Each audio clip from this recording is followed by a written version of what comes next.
Welcome to the Spark Report. John W. Davis and Pavy. What's going on, Pav? How you feeling? I'm great, man. How are you? I'm doing well. I think I'm doing better than the LA Sparks starting off this season 2-2. I mean, that's not terrible. That's not. That's not. It's It's not not. 1-3, It's not. No, it's not 1-3. It's 2-2. but it's not 3-1 either. Not 3-1. But they did have chances to win at least one of those games. The other one, no. But they did have a chance to win the Storm game at least. And I would say that the first 4 games they played against legit teams. Okay. They started off with the Mercury, then they played the Sky, lost to them. So they beat the Mercury, lost to the Sky, beat the Sun, lost to the Storm. All 4 of those teams should be playoff teams. Now, I don't know if the Sun will make it there because they're starting off the season 0-4, but they got enough talent to be there.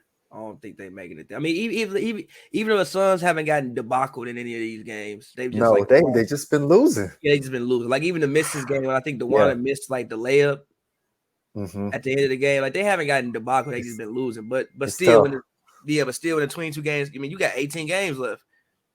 Yeah, 0-4, like that's tough. Right. You've already passed 15% of your season. It's tough. It's tough. In a week.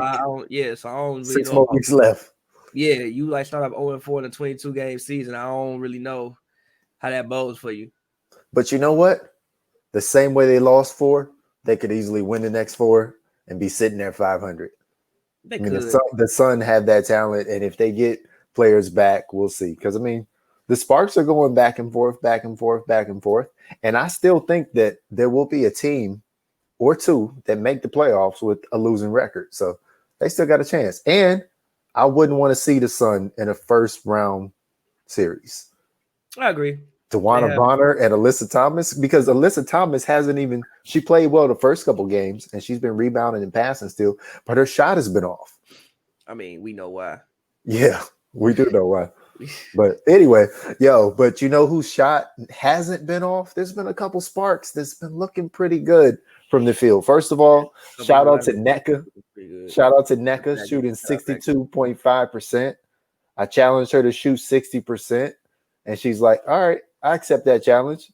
The first game, she made all shots, and then it's been trending down after that, but she's still averaging 62. I mean, you're not going to make all the shots every game. Yeah, so you got to trend down after that. But she's only really shot, I think, that I've noticed. I think the only game she shot, quote unquote, bad was maybe the Seattle game, but she still didn't even really shoot bad in the Seattle game. Yeah, she's only had one game that was like significantly below 60%. Yeah, and that's still not bad. Like if you're shooting 49%, that's not bad. It's good from the field. Right. I mean, I'll take that from most players. I've been impressed with Candace Parker. I'll say that. And I want to start talking about her, though. I want to start off this really getting to the Sparks talking about Candace Parker. I've been impressed with her health. And what most importantly, I've been impressed with her intensity on defense. Yeah, I don't know about that. Shout out Candace, but the game against Seattle, Jordan Canada consistently penetrated. The couple plays. She's not guarding Jordan Canada. Yes, but it was like a couple plays where she was supposed to be the help and like she didn't help. She's been better defensively, but I don't know if every night it's been consistent. Now there have been moments in which she completely shocked me, but I don't know if every night she's been great defensively so far. I didn't say great. I said I've enjoyed seeing her be better on defense. She's had 2 double-doubles already. There have been moments. She has been rebounding the ball. Again, she looks healthy. And she's been blocking shots. Like, she's been active. She's been moving better than what she's been moving at least the last year. It's probably the best I've seen her move. And I'm just talking about as far as like her being in certain spots.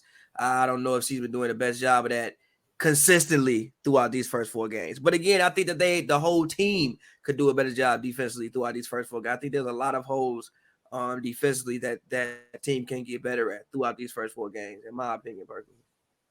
Definitely. I mean, there's a idea that they could have better perimeter defense, and then that makes Candace's post defense better. Like, it all goes together. There's no one person that's going to stop somebody on defense. Even as much as, TRP focuses on defense and Brittany Sykes, yes, they want to guard the the best person on offense. They take that challenge, but no one person can stop somebody. I do really love Brittany Sykes' intensity though. Like the things that she brings to the team, her athletic ability. I've been meaning to ask coach about this. I just haven't got around to doing it. But what she brings to the team is a level that I don't think they necessarily had her type of athlete No, um no, last they year at didn't. all. Raquana Williams has similar athleticism, but Raquana Williams is not 5'9". She's five Exactly. seven or closer to 5'6". So there's Raquana Williams is not going to be put in a position to even have a chance to attempt to block Brittany Griner's shot. Yeah. But Brittany Sykes was in that position and she made it happen. I mean, but even that, like even offensively, her just penetrating the way she lays the ball up around the rim. Just it's just the intensity It's a and energy smooth that game. It's a yeah, just smooth the game. intensity and energy that she brings when she's on the court. I don't think that they had that at all last year, and I really really love. I mean, we can get into possible starting lineup changes, but I just really like just watching her. I just really love what she brings to this LA Sparks team, and that was something that, in my opinion, they were missing last year. She does. And if you want to, let's talk about the starting lineups then. So you have three people who are going to start regardless.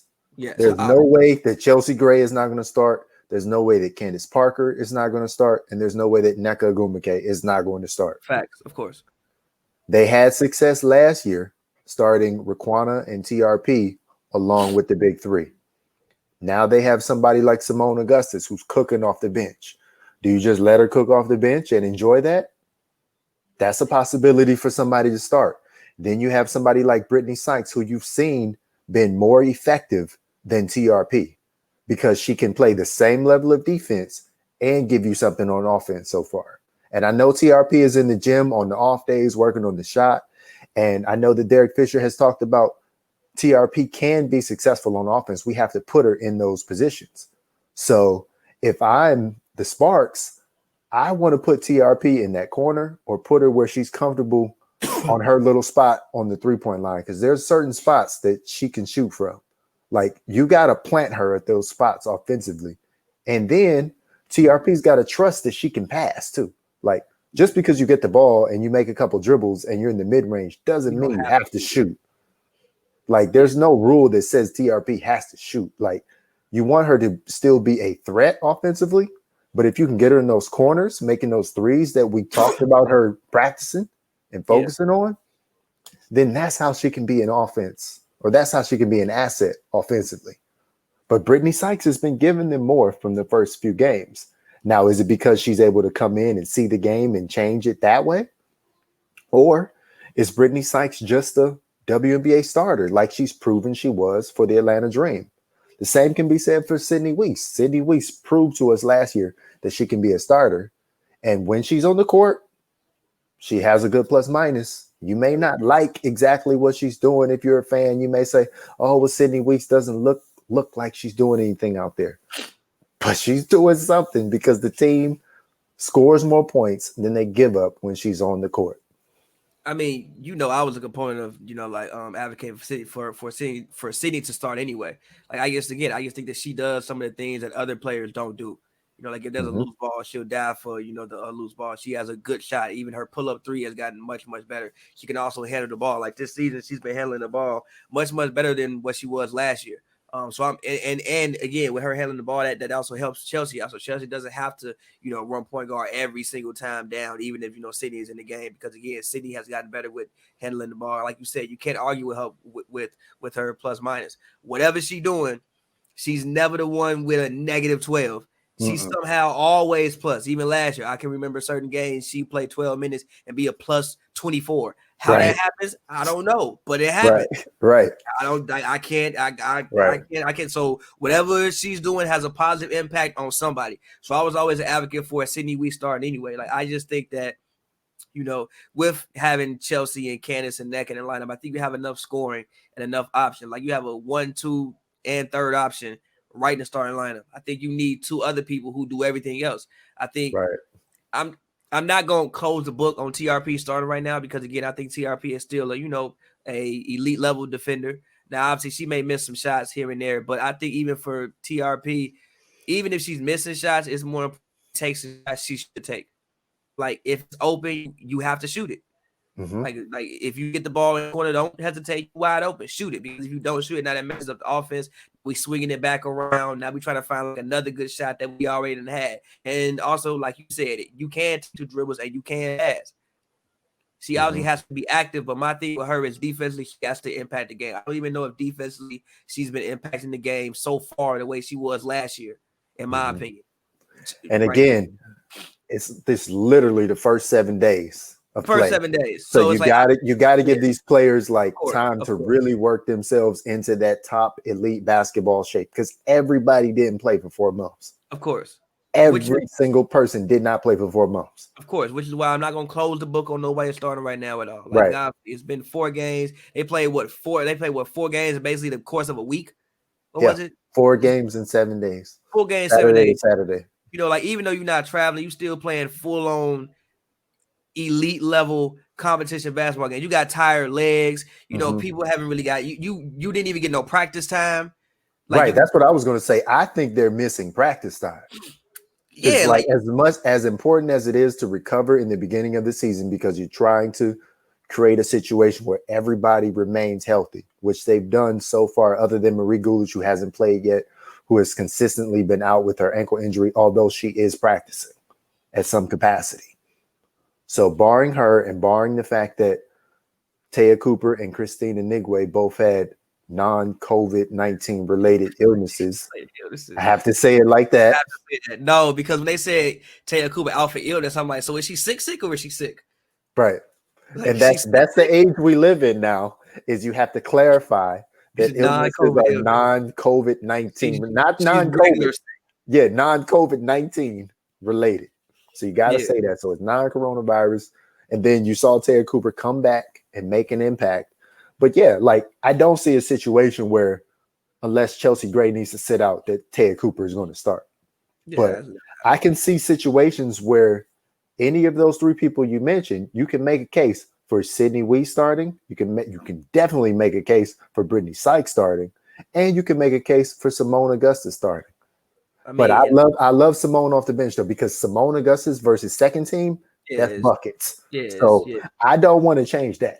If I'm them, I don't want to change that. But I may consider, like you've been mentioning, and I asked her about it beginning of the season, because I thought there was a possibility that out the gate, you might just want to start Brittany Sykes and TRP and have 2 elite level defenders out there to start. So that was my first inkling, is like, well, maybe Raquana comes off the bench so they can start Brittany Sykes and TRP at the same time, and it could be double trouble on the wings with those defenders. I mean, again, because they got enough offense in the starting lineup. As I've said so much, when it comes to Raquana, it's not like she can't start. I think she's obviously an elite level scorer. It's just that players like her, historically, in my opinion, I think are better served coming off the bench. Because I don't want Raquana thinking about anything besides getting buckets. Now, granted, she has been moving the ball around. Yeah, her offensive rhythm has been a little off at times. It has. It was good in the last game because she started thinking about getting buckets because the team needed her to score. It was, but even there was certain points like the last game where I remember like she had a 3 where like normally Raquana would shoot this 3 and then she just like doesn't and like moves the ball around. And I don't think they scored on that possession either. She didn't, but then after that she started taking those shots and she started making the majority of them. Agreed, but it's just certain things like that let me know that you're thinking a little bit too hard. She's trying to play team basketball. Do you blame her? Do you blame her? I know I do not blame her for trying to play team basketball. I think, shout out that. But it's like what I want from Raquana is I want you to go in the game and I want you to get buckets. That's what I want you to do. Go in the game and get buckets. And I think players like that are best served coming out of not saying she can't play any other way, because obviously she can. I think players like that are best served coming off the bench. And personally, in my opinion, like I said, like you said, I think you have enough scoring in the starting lineup. Like you got Nneka, you got Candace, you got Chelsea, all people who can realistically score 20 points. Am I wrong in saying that? No, you're not. So that's 60 points. Raquana can score 22. Of course. So that's 80 points. You got 60 points in your starting lineup. And Simone Augustus can too. You got 5 20-point scorers, honestly. outside of those first couple games when everybody was scoring 100 points, realistically, they not averaging 100 points most games. No. So basically, you got 3/4 of the points you're gonna need hypothetically in like the best case scenario in the starting lineup. You don't need more and more scoring. You need people who are going to do it, who are going to do everything else. That's why I was an advocate for City. Like I said, not to go back to a plus minus, but for whatever reason, it's always high. I don't know why it's always high, but it's always high. That says something to me. Put on the court. It's high because the spacing she can provide. You can't leave her. You can't leave her, and then she can allow everybody else room to do what they do. Sydney Weiss has no problem getting out the way and letting Chelsea Gray go to work, or she has no problem bringing the ball up so Chelsea Gray can get at the rim from a different angle. She has no problem taking a pass from NECA driving or Candace driving and knocking down those shots. So she's the perfect player to play with people of that level. Like, she's the perfect player to play with, like the 5-tool players. You know, in baseball, you got the person who can do it all. Yeah. That's the perfect person to put next to Candace Parker, who can do it all. And I want to bring that up too, because, you know, we talked to NECA after the last game, and Chris Camello, shout out Chris Camello from Nightfall Media. He asked NECA for an assessment on Candace Parker. And this was NECA's answer, and I'm going to paraphrase. She said, "We know that Candace Parker can do it all. But what I talk to her about often is that she doesn't have to do it all. We know she can do it all, but she doesn't have to do it all." So I say that to say, I love how Candace Parker is playing on defense this year, because comparatively to last year, I think it's steps above. Obviously, it can be better. What'd you say? She has been competing more on that. Right. So that's why I said I loved her defense more than her offense. There's just sometimes where you see that Candace Parker is so talented that, like, I see like a one-handed pass instead of a two-handed pass, and it just gets there a little off. Or she's so talented and has those long arms and that wingspan that she can go in there and make those, you know, even with her offhand, those one-handed, left-handed runners. And sometimes she gets them down, but sometimes she misses and she doesn't get a foul call. And it's just like, well, we probably could have got a better shot than that. So I think that's kind of where NECA is coming from. Is like, we know that you are, that's the thing. Like, they know that Candace Parker can be the best at every single thing on that team. Like, I've talked about this before with you. I think Candace Parker can make passes that Chelsea Gray cannot make because she is 6'4" compared to 5'11".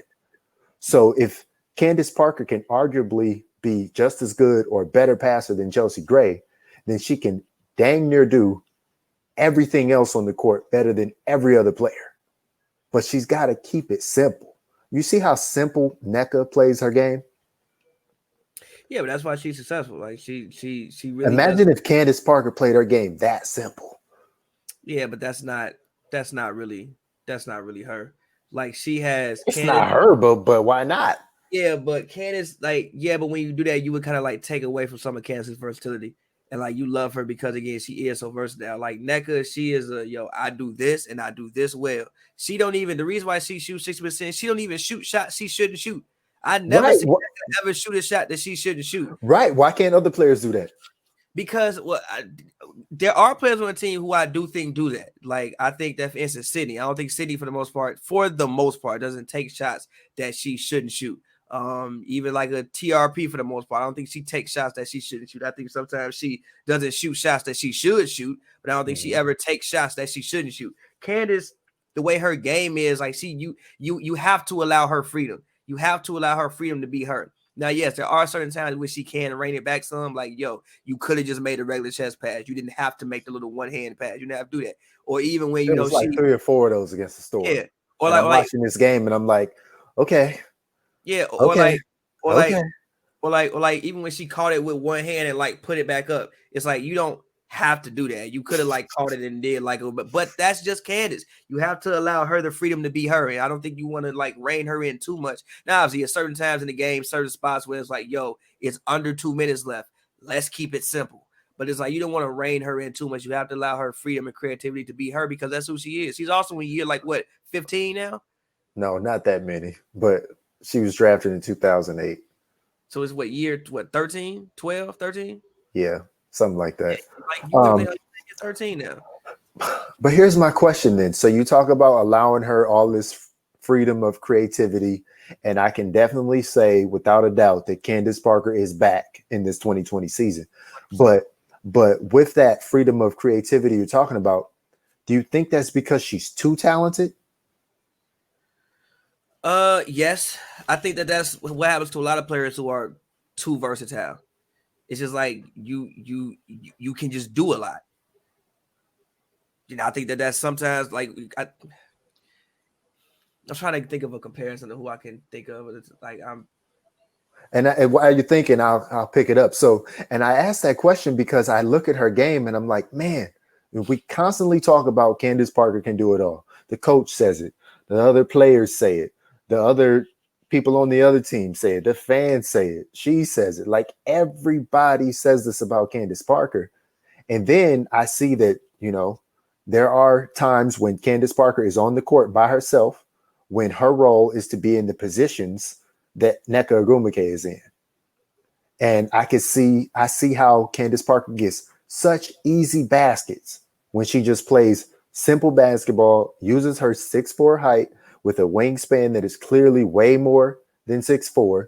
And she, like Candace Parker could average 12 and 10 if she didn't do anything but stand in the positions where Brittany Griner is on the court. Yeah, but it's if she literally just got inside and played big and just put her hands up and played center. I mean, yeah, she like had 12 and 10. She had 12 and 10 and 2, and she would shoot 55%. I mean, and yes, it might be boring, but the Sparks would win 2 out of 3 games with her playing like that. Yeah, yes, but at the same time, I like her handling the ball. I think that her handling the ball, especially when that's how you get turnovers, though. I mean, you're not wrong, but that's also how you put other people in mismatches. That's how you get some of the more amazing plays when she is handling the ball. So it's like I don't want to just strap her like, yo, you're gonna go down there and you're gonna play center. Also at the same time, I don't want to say it's like you can sometimes take a beating being in that position. Sometimes being down on the block. I'm not saying all the time. I'm just saying that when Candace Parker is in the game by herself, because there's going to be some times that Candace Parker comes out first. There's going to be other times that Nneka comes out first. And at that point, I think that if Candace Parker took on the role and played the way that Nneka plays, there'd be like 2 or 3 easy buckets and 3 or 4 rebounds. And that could help if that happens 2 times a game. I just think it depends on who you're playing that day and like what you need that day. I think sometimes what you're saying is true, like yes, but also I think sometimes Kansas would have an advantage taking some of the less mobile bigs out on the perimeter and making them play. Does. So she does. So again, I just think it depends on matchup. I do agree with you. Like yes, some games is like yo, if you have somebody who's like 6'1" on you or like a little bit light or like not the best defender, yeah, take her down there. Do a little hook shot. You're good. I mean, that's why she was able to do so well against the Mercury, because she was being guarded by Turner a lot of the time. She had success against her last year. She had success against her this year. Like there's certain players that Candace Parker is just gonna cook. Okay. But then when she was playing against the Storm, like Natasha Howard was gonna D her up for a while. And yeah, she was able to get off on her a couple times, but like you got to respect that Natasha Howard is guarding you. But if you're in a position where all you got to do is bank it in off the backboard, I mean, Natasha Howard can't stop 2 points like that. Like, yeah, but we talking about you got to get position though, like Natasha Howard. We all talking about the former, what actually the reigning defensive player of the year. We are get position on her, and also don't sleep on Breanna Stewart. Breanna Stewart can play both ways too. She can. That's why she was player of the week. So shout out to Breanna Stewart, player of the week. And Maisha Hines-Allen, Player of the Week in the Eastern Conference. Yeah, so like, yeah, that's easier said than done. Like, It yeah, is. yeah, It is. like, It yeah, is. if you get that close to the rim, you can, but you got to get positioned to get down there first as well. So just want to mention that too. I mean, sometimes it's as simple as making those cuts because think about how often NECA gets those great baskets from Candace Parker when they're doing the high lower, from Chelsea Gray when they're doing pick and rolls and all the different things that they do. Or even when Candace Parker's doing pick and roll with Chelsea Gray. Think about those easy baskets when all Candace has to do is lay it up off the backboard. Like, that's what I'm saying. Like, sometimes playing simple is okay. And sometimes it's more than okay. If she was to play simple like that for 20 of her 25 to 30 minutes, that's a little bit, but at the same time, sometimes you got to take a step back to take a step forward as a team. I hear you. She cannot do it all. This is not 2008 rookie league MVP Candace Parker. She doesn't have to do it all anymore. But but my definition of like, I like when Candace has the ball and like passes the ball. I think like that's great when she brings the ball up court and she plays a little bit like Jokic. I don't ever want her to lose that. Now again, I think sometimes it's great. It's like what was the game that they just played when like she dribbled the ball like off her leg at the end of the game?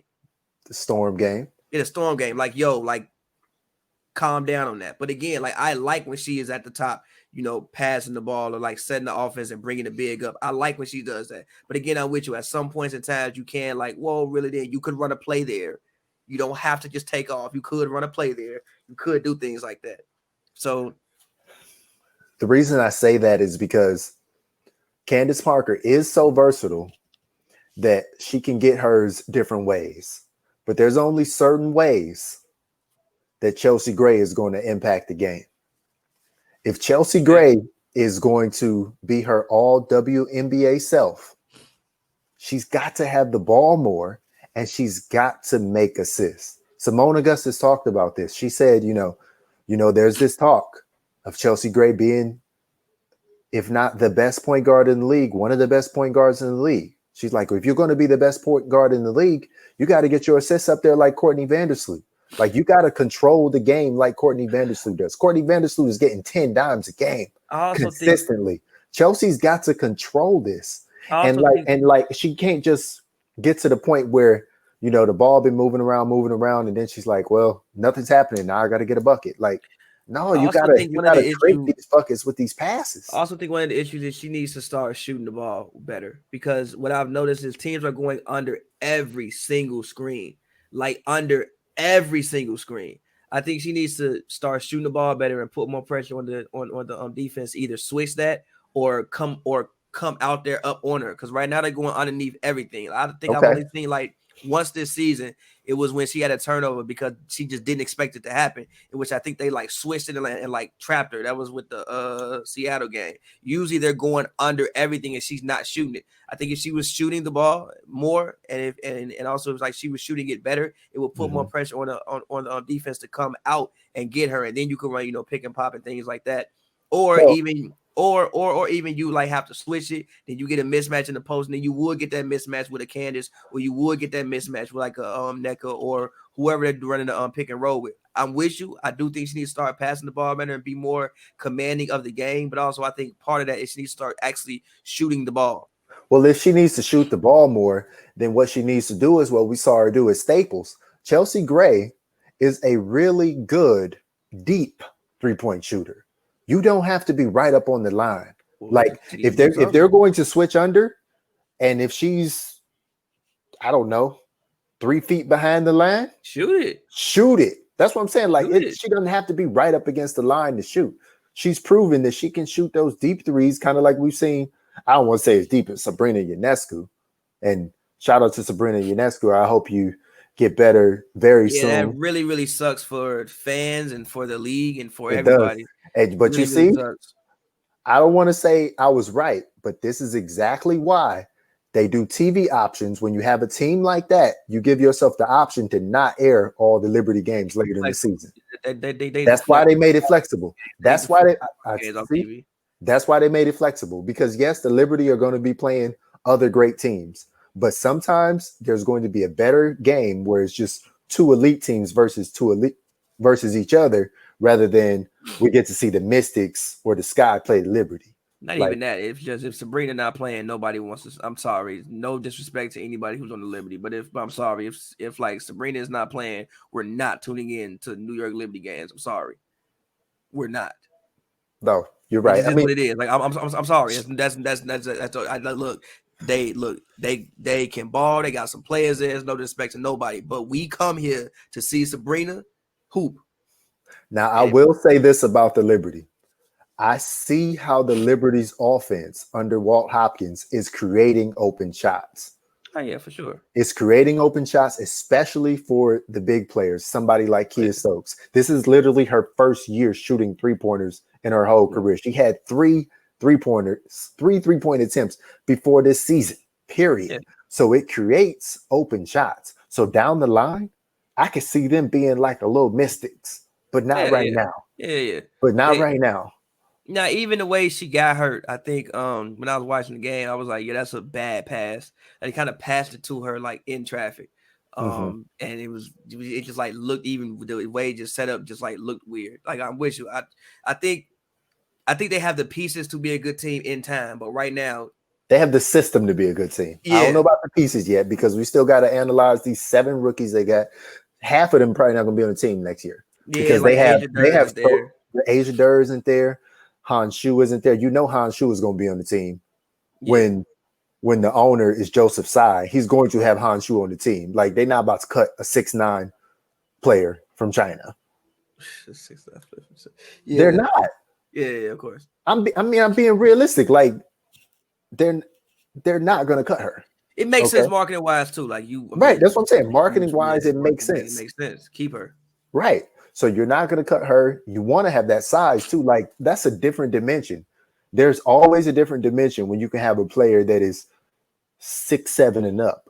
Like even last year with the Sparks, like Kalani Brown got so many easy buckets because she was so big. So big.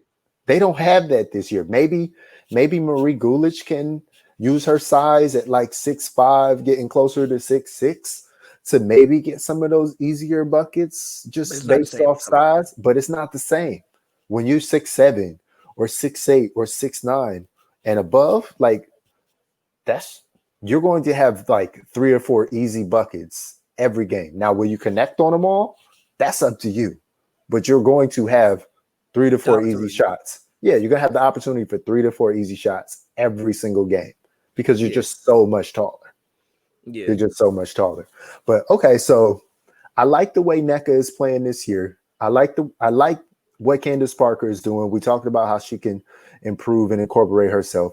I like what NECA is doing. I wish there were more opportunities for what I used to call last year NECA 2.0.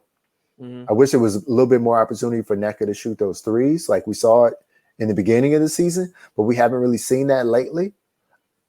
I love that she's being so efficient with her game. I think that they really have to continue to monitor her energy level. And I think the Seattle Storm did something smart. They gave Sue Bird rest. If at any point, anybody on the Sparks, I don't care who it is, 1 through 12, needs rest, you give them the day off. They do not play, and you just figure out how to win with who you have. If Chelsea Gray is tired, she needs to sit out a whole game, not just limited minutes. Same for Candace Parker, NECA, Simone Augustus, everybody. All of those top players. If they are tired, if they need to load manage, they need to load manage. Yeah, because you need to be able to trust and empower the rest of your team. They need to believe that they can win without one person. Derek Fisher has said that there is no one person bigger than the Sparks. Yeah. So they need to know that they can win because the Storm know that they can win without Sue Bird now. Yeah, but they knew it last year, but they really know it now. Yeah, but also the Storm, like you got the reigning MVP on the team, you got the reigning, defensive player of the year on the team. You also got Jewel Lloyd, you also got Jordan Canada, Mhm. who is probably a starting point guard on any other team for the most But part. yeah, any other team. Outside any other team that don't have like Skylar Diggins or Vandersloot, she is probably a Yeah, starting point guard, and and honestly, or Chelsea Gray. no, honestly, those teams would just start both of them. Yeah, probably. So like, yeah, so If she's she a was on start. the Sparks, if she was on the Sparks, She they just would start start. both of them. So like she's a starting point guard everywhere in the league. So it's a little bit different. I think yes, I'm with you. I think rest is something that they all need to be monitoring because again, I think next they got 7 games and how many days is it?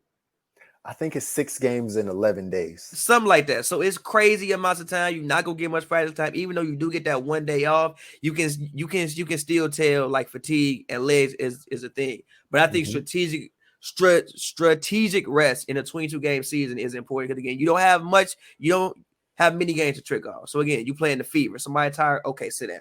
You playing the Liberty, somebody tired, okay, sit down. You Right. playing the Dream, okay, somebody tired, sit down. But when you playing these like they don't have the luxury of doing what the Storm did against the Sparks. They just don't have that luxury. Like they can't go we playing Phoenix today. Yeah, we gonna sit NECA. You might lose that game. You might lose it, but I would rather in a 22 game season. Nah, I'm not. No, we need. You might lose it anyway if she played. I'd rather her play. I'd rather her sit against the Fever. I'd rather her sit against the Liberty, which they will have some opportunities to sit players. Like I'm with you. I think that you do need to, if you don't want to get anybody injured, I'm with you. But against these elite teams in a 22 game season, you got to play. Now against the Fever, if we can't beat the Fever without one of you, then that says a lot about the talent that we got on the roster, and we need to reevaluate some things. If we can't beat the Fever, the Liberty, the Dream, some of these teams, there's no disrespect to them. But if we can't beat some of them teams with the Sparks, then okay, we need to have some conversations. I do want to put this on the record. So right now, the Liberty and the Sun are both 0-4. They 0-4. I just want to say this. They got to play each other. So there's no way that both of them are going 0-22. I don't care how bad you think either one of those teams are. They're going to have to play each other at least 2 times. And somebody got to win the game. Yeah, but I'm gonna keep it G with you. The Sun 0-4, the Liberty 0-4 is a little bit different. 0-4. I know. We still talking about the Sun have. But you know what? But you know what? You witnessed how the Liberty can win. What did Zoe B do when you saw her play? Shoot threes. And she made those threes, right? Yeah, but she was just cashing them. Yeah. Okay, yeah, but that's what I'm saying. All it takes is a game like that from somebody, and the Liberty will win. All they have to do is make their shots. I mean, now are they great shooters collectively as a team? No, but there's going to be a day when the Liberty can't miss. They're going to win a game. Now look, they're not going to win another one. Now look, they're not gonna go 0-2. I'm not 0-2. 0-22. They're not gonna go 1-21. They're gonna get 5, 6, 7, maybe even 8 wins. For instance, Kia Nurse is even out right now.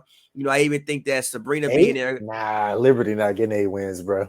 Maybe not 8. Nah. I even think maybe not 8. Maybe like 6, 4, 6, something like that. Not look. They barely had 8 when they played 34 games last season. Good point. So they're not gonna win 8 games. They're probably gonna win like 4. But I even think Sabrina being there kind of messed up Kia Nurse's game. I mean, not granted, she did sprain her ankle, so maybe this may be me talking a little bit too much. But even I think she handled the ball a lot more last year than she handled it with Sabrina, because obviously Sabrina's there. I don't want nobody else touching the ball. Nobody needs to touch the ball. You need Lasia Clarington was handling the ball a lot with Sabrina there.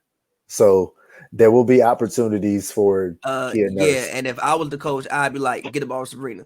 What are you doing? But get the ball, Sabrina. Lasia Clarington is a former All-Star. I respect what Lasia Clarington can do. And she was getting bucket. Like, she goes hard and she takes it to the hoop. I 1,000 respect everything she can do. She can ball. Sabrina Ionescu was my number 1 draft pick. Selling out, you gonna give her the ball, and when she pass it to you, you gonna shoot. She will make the decision of what she gonna do with it. Your job is to rebound the ball, get it and get it to Sabrina. Set screen for Sabrina. Look for Sabrina and be ready to shoot. Space the floor, be ready to shoot. But they didn't pay Lasia Clarington all that money to set screens and rebound. When she go to the bench, do what you want to do. But when she on that basketball court, get the ball to Sabrina. That's get the ball to Sabrina and be ready to shoot. When she go to the bench, it's your world. Do whatever you want to do with it. And Sabrina had 33 points, 7 rebounds, and 7 assists, and they still got mollywopped. That's cool. But that doesn't matter. That's cool. They had to I'm win not as a trying to team. win games. I am trying to make sure Sabrina get all the experience, get very well familiar with the basketball, and we figure out who gonna play with her the next 10 years. If we lose, I am fine with it. We get another top pick. I mean, yes, Lasia Sabrina scored 33. Sabrina had 33, 7, and 7. Everybody goes home happy. I mean, they lost by 13, so not everybody goes home happy. And they basically lost by 20. They just kind of got a little couple garbage points. What was the story of that game? All the highlights were Sabrina. They didn't talk about There we go. else. There we go. Sabrina had 33, 7, 7. That's the whole story of the game. Successful night. Successful night. Yeah, well, she got better. She got better. The Liberty success is how much better did Sabrina get in that game. That's the margin of, which is why it sucks that she's hurt. But that's not even her getting better. That's just her doing what she was doing. That's her getting better. She got better. Because she didn't have 33, 7, 7 the game before. She got better. Yes. Even the game she got hurt, she was playing defense. Like she wasn't playing defense like that the first 2 games. She looked even more engaged and even more in control of the pace of the game. She was getting better. Okay. I'll let you talk about Sabrina again later. But let me run down these WNBA standings after the first week and stop me when I say something that surprises you. First place, Chicago Sky, 3-1. Second place, Washington Mystics, 3-1. Seattle Storm, third place, 3-1. Minnesota Lynx, fourth place, 3-1. LA Sparks. The Lynx, what's shocking you about the Lynx being 3-1? I'm shocked by it too. It could because they're in Minnesota. Like they're the Minnesota team. They don't really have they have good players. Sylvia Fowles, that's a former MVP. Like Sylvia Fowles, rookie of the year. Like it's just that like I wasn't thinking before the season they would start off 3-1. I wasn't either. I'm sorry, I just wasn't. I just wasn't thinking before the season they started off 3-1. But that's how the schedule worked. Fifth place, LA Sparks, 2-2. Las Vegas Aces, sixth place, 2-2. Fever, 2-2 at seventh. Atlanta Dream, 2-2. Dallas Wings, ninth, 2-2. Phoenix Mercury, 2-2 and 10th. Connecticut Sun, 0-4, 11th. And New York Liberty, 0-4, 12th. I think Connecticut being 0-4 is probably obviously it's Connecticut being. I just didn't see a way they were going to lose all 4 of their first games, but that's what happens when you play an elite schedule to start the season. And it was tough for them. Like again, like so many of these games could have went easily could have went the other way. Mm-hmm. Yeah, they were close games. Yeah, it was clear. It's not like they got like like I said, debacled in any of these games. Like they were all very, very close games. Came down to the wire. They could realistically be 2-2. They could be 3-1. They could be. It's just that's how the ball bounced. Because you can't get much better games from DeWanna Bonner when she's basically averaging 30 and 10. I think it's like 28 and 9. She's basically averaging 30 and 10. So you can't get any better than that. You could get more scoring from Alyssa Thomas, but Alyssa Thomas is getting close to her stat stuffing triple-double self, but the points have kind of been down the last couple games. But I think the key for the Sun is Jasmine Thomas. They got to get more out of Jasmine Thomas. I agree. Jasmine Thomas can't play like she has Courtney Williams in the backcourt with her now. Jasmine Thomas has to go out there, and I've been saying this on other shows, Jasmine Thomas has to go out there and play like open run Jasmine Thomas. She got to play like playground Jasmine Thomas and just go out there and ball and bully her way to the rim, get fouled, make your free throws, make some nice passes when you draw some defense to you. And they're going to start winning games when she's able to do that. Like you can't tell me Jasmine Thomas can't take people off the dribble. She's way too smart of a player and way too crafty. She knows how to play defense. Therefore, that knowledge can translate to her skill on offense. They're also probably a team who would be helped along by some practice time after these first couple of games. You missing John Cord Jones. You lost 2 of your starters from last year. You know what else they'd be helped by? What? My man Kurt Miller actually playing his bench. You got somebody like Beatrice Montpierre and gonna play her 2 minutes a game. What is the point of playing somebody 2 minutes a game? in the wubble. And you know what?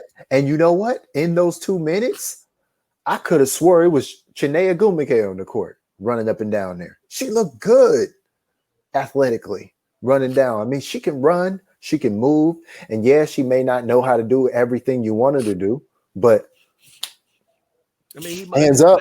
But again, that's what practice is for. You get a chance to see other players and be able to trust them more. Like I said, I think that they're a team that would be helped along by practice because of how much they lost. So it's like you got to get reacclimated with people again. Like you asking Jasmine Thomas to do something that she wasn't even doing last year. So here's my question for you. So if the top 4 teams in the league right now, all at 3-1, are the Chicago Sky, the Washington Mystics, the Seattle Storm, and the Minnesota Lynx, would those be your top 4 in the power rankings? Would you have those 4 teams in there? Or would you move somebody up that's on the 2-2 line? Do you think the Sparks deserve to be top 4 right now? No, I don't. Because they didn't beat the Sky. They didn't beat Washington. And they didn't beat Seattle. Mm-hmm. They haven't played Washington yet, but you're yeah, right. Yeah, but no, they lost to 2 teams ahead of them. Yeah, 2 teams ahead of them. Like now, if they would have gotten one of those victories, then like I would say yes. But okay, I agree with that. But the thing about it is, I'd say if you match up the Sparks versus the Lynx tomorrow, the Sparks probably going to win. I agree, but if you're talking about power rankings, that's not how power. If you're talking about power rankings for right now, I kind of agree with everything, and I would most likely put the Sky number 1 because I think the Sky have had the best win. Okay. They beat Washington. So you put the Sky over the Storm, even though we've seen what the Storm are.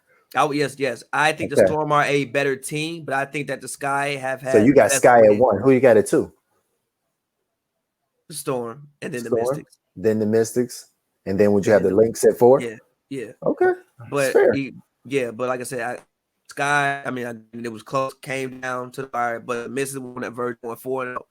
And I think that they had the best win. I mean, like the Mystics look like they haven't lost a single step with whoever. Yeah, the Mystics are great because the Mystics offense is predicated around whoever has the open shot, take the open shot. Yeah, there is no replacing Deladon as the leading scorer.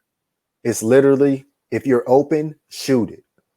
Yeah. And they are making open shots. Now, if they go on a streak where they're just missing open shots, then you could run the Mystics. But that's not looking likely because Ariel Atkins is a knockdown shooter. Ariel Powers is a knockdown shooter. Maisha Hines-Allen, the player of the week for the Eastern was she Conference. shooting that good last year? I don't feel like she was. She was Powers. Not that well. Yeah, I'm like, she wasn't shooting this good last year. Like it's like everything is a green release. I'm like, she wasn't shooting this good last year. She's way more consistent. And you know why it's a green release, right? She's basically a pro NBA 2K20 player. She is? Yeah, she plays a lot of NBA 2K20. I had no idea. And she's been in tournaments and things like that. So yeah, man, green release. That's shout out to the Mystics broadcaster, Megan McPeak. She says when Ariel was doing that, she calls it the aerial assault. It's a great name. You know, I got a great one too, though. The Atkins diet. Ariel Atkins. The Atkins diet is threes, baby. She's just eating them threes. The Atkins diet consists only of threes. That's my analysis. Yes, because like that's what I was saying about the Mystics is like, yeah, we were talking about the Mystics, you know, not having what they had last year because they are literally missing 4 to 5 starters. The only actual starter from last year's team is Ariel Atkins. Like consistent starter is her. But if they're going to make threes, first of all, if they're going to take threes, they're always going to have a chance to be in the game. And if they're going to make threes, that's why I was saying you don't want to see them in the first or second round. Of course. I still think you can beat the Mystics in a playoff series because I think you can beat the Mystics by playing physical with them. Now, it's going to take a lot to always be there and to be able to bump them and do all that stuff, but that is how you beat the Mystics. Issue with playing physical against the Mystics is even when I look at them, they don't even really run like too many off ball screens like that. It's not like they're playing with the Warriors, so like you can grab and hold and things like that. A lot of them is just like penetrate, move the ball around the like perimeter, and like wait for you to make the wrong move, and then we just get the open shot. Then you gotta take some tips. It's like from, a lot you of gotta them take some tips from Alyssa Thomas. Then Alyssa Thomas, when she's doing the screen, she'll put her butt out and make you feel her. Alyssa Thomas will give you one of them torn labrum shoulders. Like you got to do little stuff like that, and then like, and it's all in the sport of the game. Like you're not going to go out there and be like, specifically dirty against them or anything like that. But you have to make it a physical game. The Mystics are a finesse team. You're not going to out finesse the Mystics. I mean, I think honestly the best way to get physical with them is to be physical with them on offense. Okay. Like you punish them, you like okay. Like, put them in whatever you do, yes. To get fouls on them, things like that. Because like when they're on offense, the way they play is so far away from the rim, and also like I said, they don't really run like back screen and things like that where you like get a chance to grab and hold and like push people and things like that. A lot of it is like I said, they just move the ball around the perimeter. Oh, we open now, shoot it. Right. So it's like I think the best way to get physical with them is honestly to be physical with them on offense. Like set screens on somebody, set a good hard screen on somebody, run. Like, for instance, I like to say Ariel, whoever Ariel's guarding, just run the person around like dummy screens. So she got to like run through two. Not seriously. So she got to just like run through two screens like all game. After a while, that gets tiring. Yeah, because the other thing about it is we have to see how the Mystics can hold up through this season because they're basically going to run with 10 all year. Yeah, you'll be fine with 10. 10 is fine. And they're really running with 9 right now because one of the players is hurt. I think 9 or 10 is fine. When you start getting to 8, that's when it's like, whoa, it's 22 games. 8 is a little bit, but 10, I think you could be fine with 10. For this condensed season, I don't think 10 is enough. That's a whole nother lineup. It is, but some of those 10 are not the shooters. Like they got Elena Coates. Like Elena Coates is not going to come in and stretch the floor and shoot threes like that. That's fair. Hawkins is not, the most 3-point shooting person. So they really only have Miesemann and Hines Allen as inside players that are really going to come out there and shoot like that. So they can only really play 5 out with them. Like now, if they want to take Emma Miesemann out and play a 6'1" person and Maisha Hines Allen, the player of the week, if they want to play her at center and just go like crazy, fine. But like, it's only gonna last so long. I mean, she plays bigger than her size, so you could. She does. She plays bigger than 6. Like I didn't even know that she was only 6'1". I think she might be listed at 6'2", but you know how listed. Yeah, that means she's probably 6 feet. I'll give her 6'1". I'll be nice. Fair. I'll be nice. What do you think about this? So shout out to my man Matt Ellentuck. He has a newsletter and. Matt is courageous. He shared his MVP rankings after the first week. He says some MVP rankings, but I mean, he has a newsletter, so yeah, they're too early. So that's why I said he's courageous. But this is what he said. So I'll do 5 to 1. Okay. So he says number 5, Sylvia Fowles. Oh yeah. Number 4, Courtney Vandersloot. Number 3, Asia Wilson. Number 2, Breanna Stewart. And guess who his number 1 is in the MVP rankings? Yeah, Neka number 1. DeWanna Bonner. Nah. Let me speak on that. You can't. If your team is 0-4, you can't. Nah, you cannot be MVP. No, yeah. Like you cannot be MVP if your team is not significantly in the playoffs. I don't even think DeWanna Bonner could be MVP if she could pull this team to 7th or 8th. Yeah, no, you can't. No, now she can be all WNBA. She can be first team in that, and then maybe she can get on the defensive team. With all those rebounds and things that she's doing.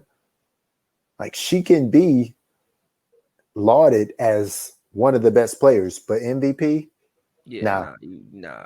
I mean, it's a similar reason why I said Brittany Griner can't be MVP. Brittany Griner can score as many points as she want to score, but after that first game's performance. when she let 5'9" Brittany Sykes block her, I said she was done. That's So not. Come on. yes, I'm gonna say that every episode. The I'm gonna block. say that every The episode because block I think it's should funny. not be why she's done. She should be done because No, they she's aren't done winning. because of the And block. She's done because of the block. That is a low light. If I had to pick an MVP right now, That's honestly, I would. It.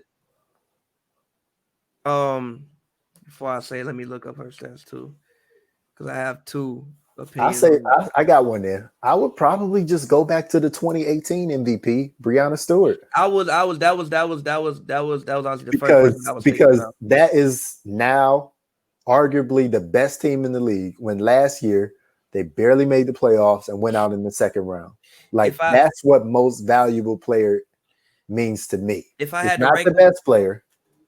If I had to rank them, I would say Brianna number one because Okay. I mean, when she's 18-9, I think she has like 2.8 blocks, 3 assists. Yeah, and if it's so smooth too. Yeah, and if I was going number two, I would say Sylvia Fowles. I would. Yeah, I would say Sylvia Fowles. She has she has one of the All-Star, but Courtney got 2 other All-Stars on her team, and Diamond Hills isn't.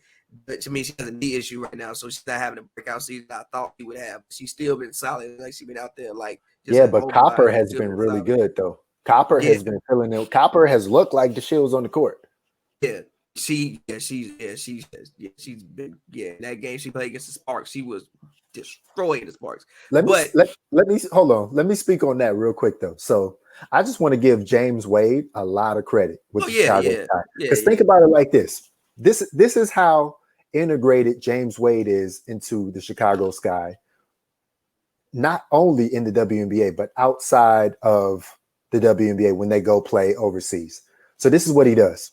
So James Wade, his assistant coach on the Sky, is the head coach of the super team in Russia, where his backcourt plays. His backcourt being Vandersloot and Allie Quigley.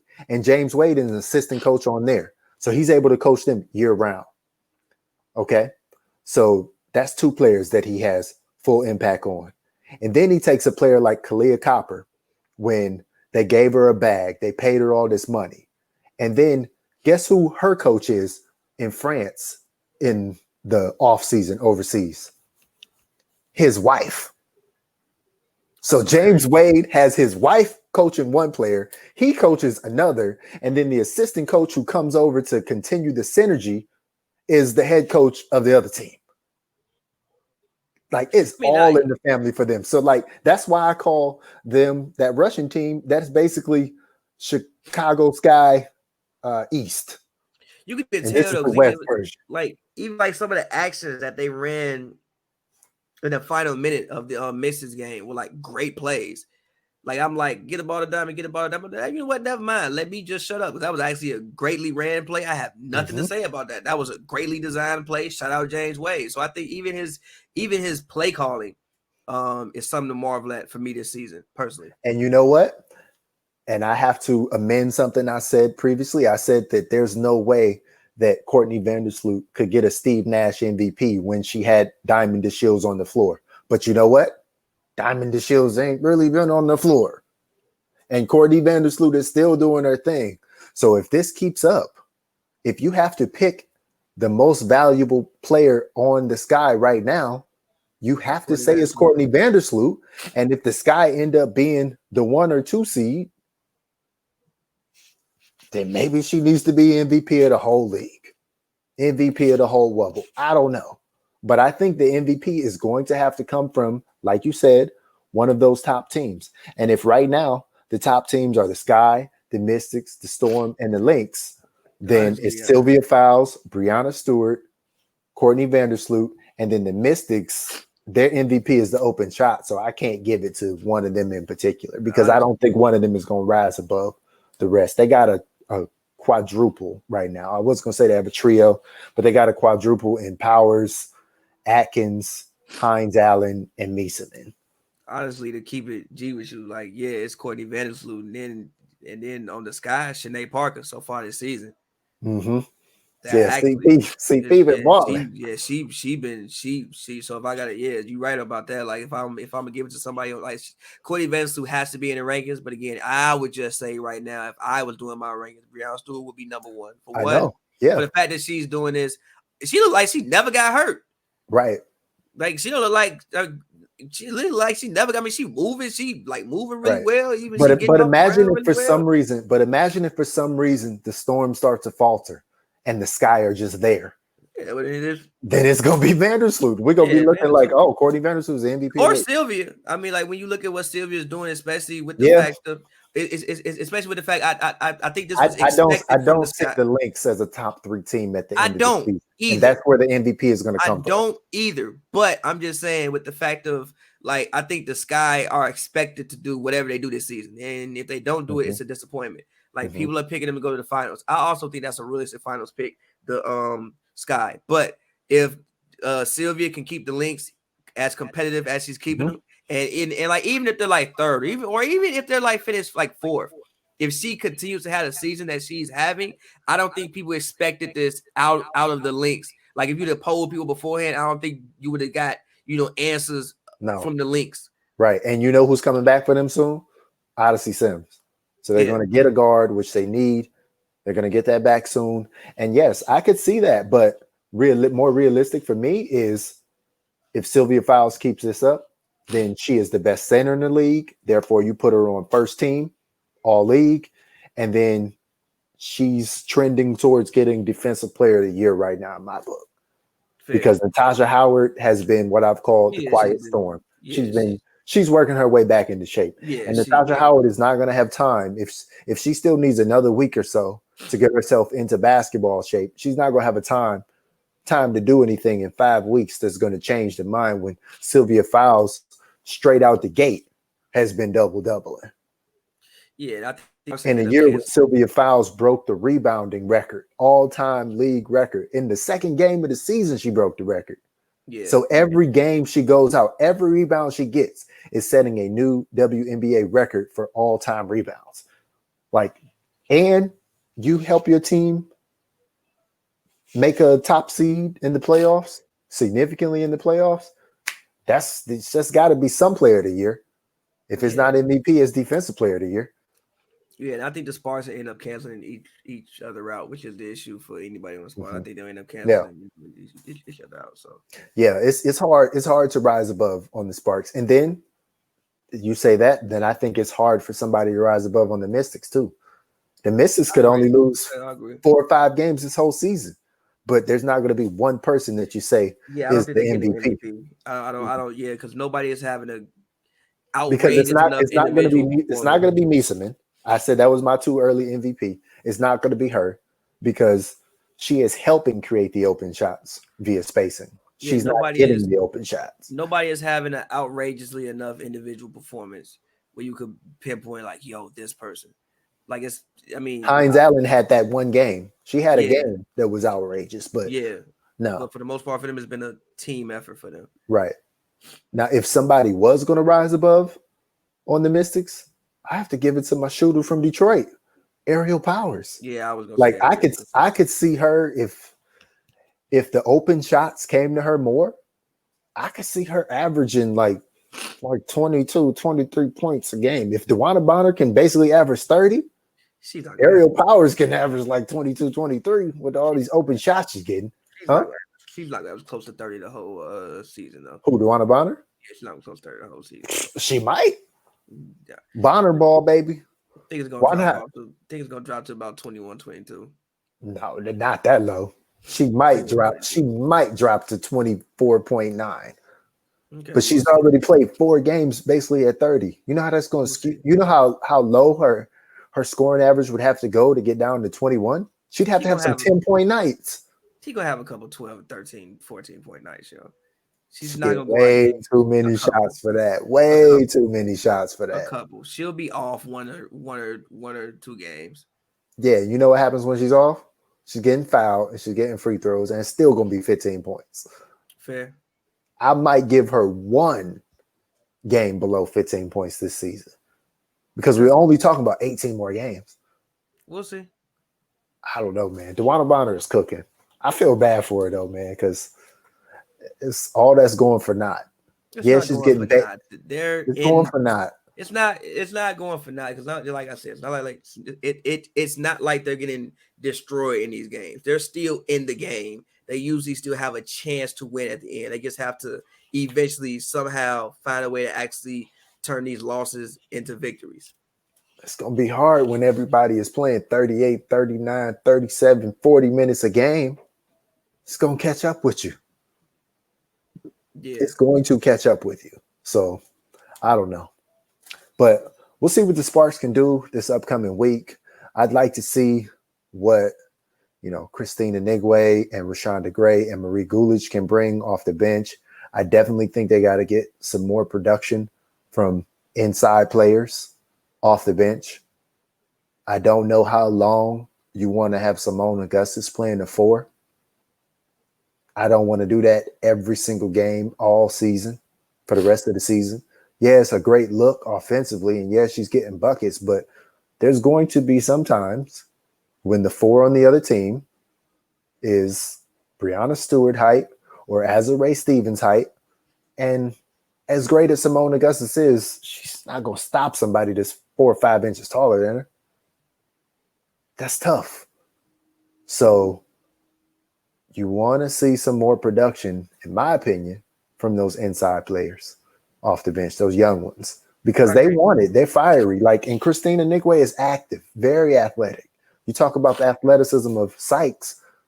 Let's see the athleticism of Christina Nigwe impact the game for a little bit. I agree. So Simone at the 4, I definitely would more so her at the wing. That's a nice 2K lineup, Simone at the 4. Oh yeah, 2K, you going crazy, but in that's real a life, 2K lineup. That's not a real life long-term lineup. Especially if you end up starting Sydney Weiss or starting Brittany Sykes at some point. Then you're definitely going to move Simone closer to the 2 and 3 position. 3, but yeah. You do the rotation 3. Yeah.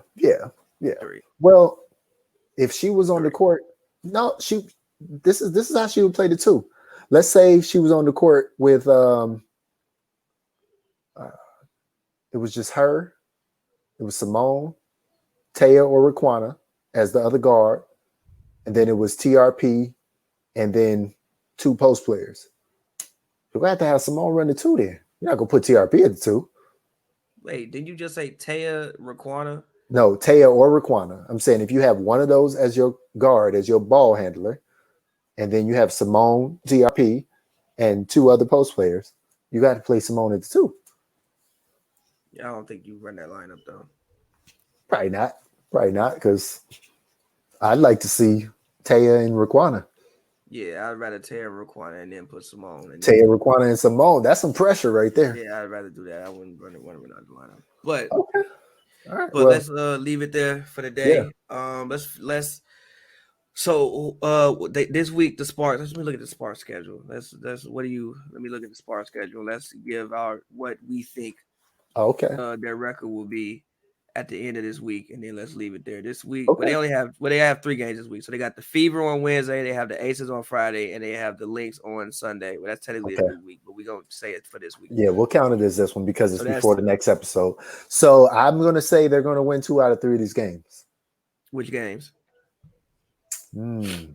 I think they are going to beat the Fever and beat the Lynx. If I had to pick 2 out of 3. I don't see how they're going to win all 3 games. So I'm just going to naturally pick them losing to the Aces. Because the Aces are going to keep coming inside and keep coming, and they're just like Terminator, and then Angel McCautry is just attacking.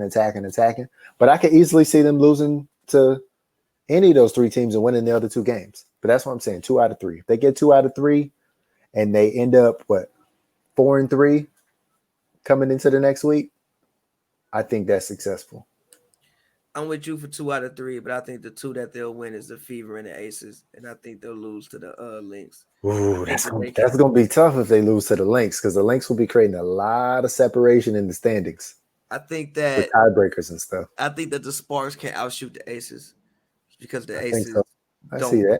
take any threes for the most Mhm. part. I think that they can outshoot the Aces as long as they can. I mean, you mentioned the guards attacking, but as long as they can contain the dribble penetration some. I don't think they have anybody with the speed of Jordan Canada to replicate what she did. So I think that that'll be a plus for them. So yeah, like I said, I'll go with them beating the Fever and beating the Aces and losing to the Lynx. Okay. And I'm with you 4-3. But Okay. yeah, we can leave it there. All right. Sounds good. Yo, you can check me out on Twitter, Instagram, and YouTube. Search John W. Davis. You can also find my LA Sparks articles at winsidr.com. You can find our podcast on the Winsidr Podcast Network as well. Pavy, where can we find you? As always, man, follow me on Twitter at Pavy World, Pavy World, all one word. I have a new song coming out tonight. Check it out, pavers.com. Find it there. All right. For Pavy, John W. Davis. Appreciate y'all. Peace.